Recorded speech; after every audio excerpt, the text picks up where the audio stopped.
ایک افسر نے مجھے یہ کہا، بہت لائق اور بہت دیانتدار افسر جسے میں 25-26 سال سے جانتا ہوں، اس نے کہا کہ ہمیں اندیشہ ہے کہ یہ ڈرائی کلیننگ کا بندوبست ہے۔ ڈرائی کلیننگ کا بندوبست؟ جی، مطلب یہ انہیں کلین چٹ دے دی جائے گی اور یہ وہیں رہیں گے، اس لیے کہ اگر بات کھلتی ہے تو چیف منسٹر تک جائے گی۔ چیف منسٹر سے کیسے اپروول لے لیتے ہیں، الیکشن کمیشن نے اور تبادلے اور تقرریوں میں کیسے ان کا عمل دخل ہے، تو چیف سیکرٹری کا کام ہے۔ چیف سیکرٹری ہاتھ پہ ہاتھ رکھ کے بیٹھے ہیں۔ اچھا، اس میں وزیر اعظم کے جو تبادلے وہ کا تعلق ہے، جہاں تک یہ باقی معاملات تو الگ ہیں، اس میں جو مطلب تازہ ترین ڈیولپمنٹ ہے وہ یہ ہے کہ ایک افسر کے تبادلے پہ تو وزیر اعظم نے بھی برہمی کا اظہار کیا۔ اچھا، کہ اس کا تو میں نے کہا تھا کہ آنیسٹ افسر ہے، ڈیلیور بھی کیا ہے اور کوئی شکایت ہی کبھی نہیں آئی، تو اس کا تبادلہ کیوں ہو رہا ہے؟ اس سے آپ اندازہ لگائیں کہ معاملات کے نہج کیا ہے۔ صحیح ہے۔ اسلام لاہور کے 3 اسسٹنٹ کمشنروں کے بارے میں شکایات ہیں، اور بھی کئی شکایات ہیں۔ چلیں میں ان کے اوپر تفصیل سے آپ کے ساتھ بات کروں گی ہارون صاحب، مگر ایک تفصیل جو اہم چیز بریفنگ جو ہوئی ہے بڑی امپورٹنٹ تھی۔ وزیر اعظم صاحب کہاں پہ تھے ہارون صاحب؟ عمران خان صاحب کی عدم موجودگی محسوس کی گئی۔ وزیر اعظم صاحب اپنے گھر پہ تھے اور کیا تھے، انہیں وہاں نہیں ہونا چاہیے تھا۔ اب یہ 2 موقف ہیں، اب یہ تو کامن سینس کی بات ہے، اس کا اندازہ لگایا جا سکتا ہے کہ کون غلط بیانی کر رہا ہے۔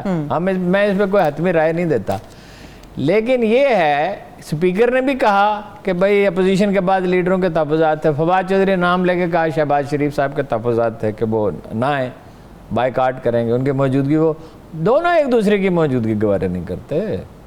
وہ تو یہ کسی ایک کی بات تو نہیں ہے۔ اور اسمبلی میں کیا کرتے ہیں، یعنی شاہ محمود قریشی نے اور بلاول بھٹو نے ایک دوسرے کے بارے میں جو گفتگو کی ہے، یہ دیہات میں لڑاکا گوار عورتوں سے تو کسی نے سنی ہوگی، ورنہ یہ اسمبلی میں کرنے کے ارکان پارلیمنٹ سے کوئی نہیں ہے۔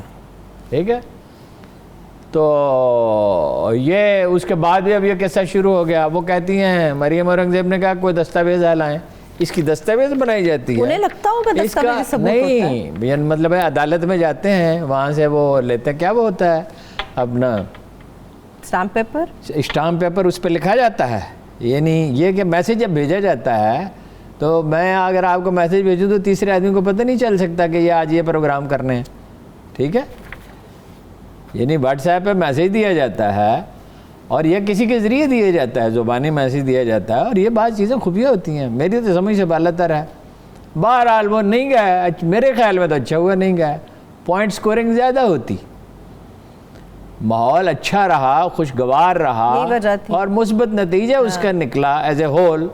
باقی تو دیکھیے کچھ نہ کچھ تو بات انہیں اعتراضات کرنے تھے، سوال کرنے تھے، اور ٹھیک کیا۔ وزیر کے بارے میں بلاول بھٹو نے کہا کہ انہیں گرفتار کیا گیا ہے، انہوں نے کہا کسی ایک شخص پہ انہوں نے اعتراض نہیں کیا، شخصی معاملہ نہیں ہے، کوئی ایک واقعہ یا ایک شخص پہ اعتراض نہیں، انہوں نے ایک ادارے کی توہین کی ہے، اور وہ ایک ادارے کی توہین کرنا اور اس پہ الزامات لگانا جو ہے، تو اس پہ انہیں اپنا معذرت کریں، معافی مانگنی ہوگی، صاف الفاظ معافی مانگنی ہوگی، اور اپنی روش کو تبدیل کرنا ہوگا اور اس کی ضمانت دینی ہوگی، اس کے بغیر نہیں ہو سکتی، چارہ نہیں ہے اس کے بغیر، ٹھیک ہے۔ اور بہت سے سوالات کیے گئے، افغانستان پہ ظاہر ہے بیسیکلی تھا، اس کے علاوہ بھی سوالات کیے گئے۔ 1.5 گھنٹہ تو جنرل فیض حمید نے گفتگو کی، 8 گھنٹے 6.5 گھنٹے سوالات کیے گئے، اس کے بعد بہت اہم گفتگو کھانے پہ ہوئی، نہیں ظاہر ہے آدھ پون گھنٹہ 1 گھنٹہ وہاں بھی لگا ہوگا، اور ماحول خوشگوار رہا، اور یہ بہت ہی اچھا فیصلہ اس لحاظ سے تھا کہ اعتماد میں لیا جائے لوگوں کو۔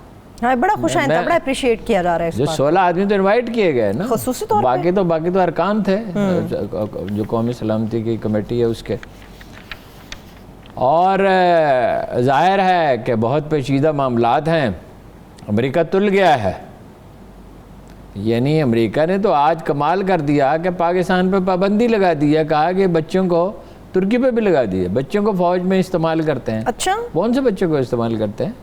کبھی سنا ہے آپ نے یا کسی نے؟ یہ ترکی کی اتنی بڑی فوج ہے، پاکستان کی اتنی بڑی آرمی ہے، ریزرو آرمی ہے، اس کے علاوہ ہے، جن کو طلب کیا جاتا ہے، بچوں کا استعمال کرتے ہیں. ان کی ڈیمانڈ اس کے نتیجے میں یہ ہے کہ پاکستان کے فارن مشن میں فوجی جاتے ہیں جن کی بڑی ریپوٹیشن ہے کہ جہاں کہیں پاکستانی فوج گئی دنیا میں شاید سب سے بہتر پرفارمنس اس نے دیا، جس ملک میں بھی ہے اس پہ پابندی لگ سکتی ہے، کچھ امداد رک سکتی ہے. وہ ایلس ویلز نے تو پہلے بھی کہا کہ جی ہمارے ساتھ شامل ہو جائیں. آپ کے ساتھ کس لیے شامل ہو جائیں؟ آپ کے پلے کیا ہے؟ آپ خود امریکہ کے $3 ٹریلین تو مجھے یاد ہے آخری فگر جو میں نے دیکھا شاید اس سے بھی زیادہ کا اچھا چائنا کے. آپ یورپی یونین تو آپ کی بات مانتے نہیں ہیں. یورپی یونین نے 1.5-2 مہینے پہلے اگریمنٹ کیا ان کے ساتھ انویسٹمنٹ کا.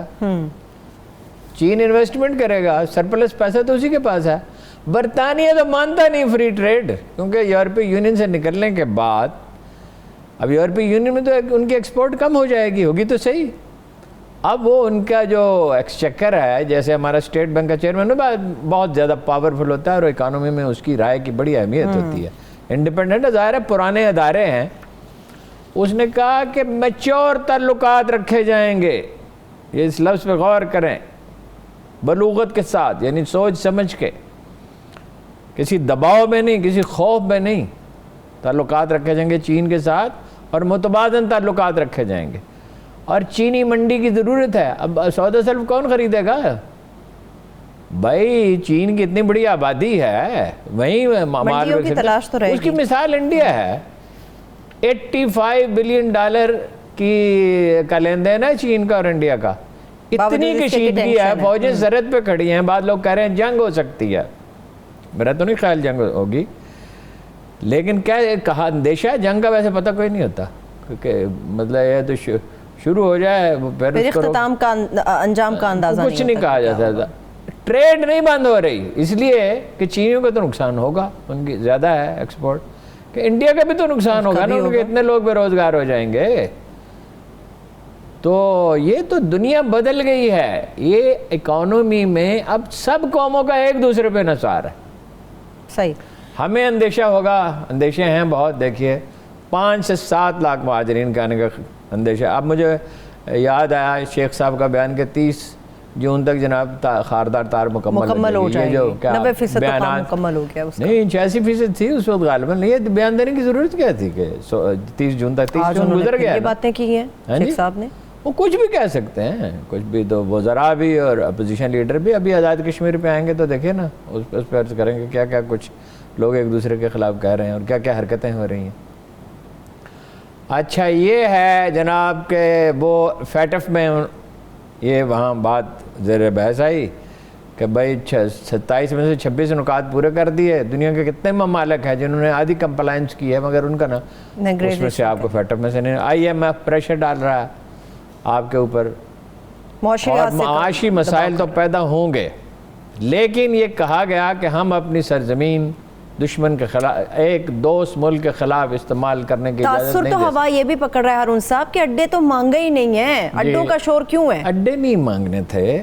یہ دیکھیے ڈس انفارمیشن بھی ہوتی ہے ایسے موقع پہ. اچھا اڈے نہیں مانگنے تھے تو CIA کے چیف یہاں آ کے بیٹھا کیا کر رہا تھا، اور وہ جو امریکی ٹیلی ویژن نے انٹرویو کیا اس نے یہ کیوں پوچھا آپ اڈے دیں گے یا نہیں دیں گے، دیں گے یا نہیں دیں گے، یعنی یہ سوال تھا جس پہ ایبسولوٹلی ناٹ کہا. جی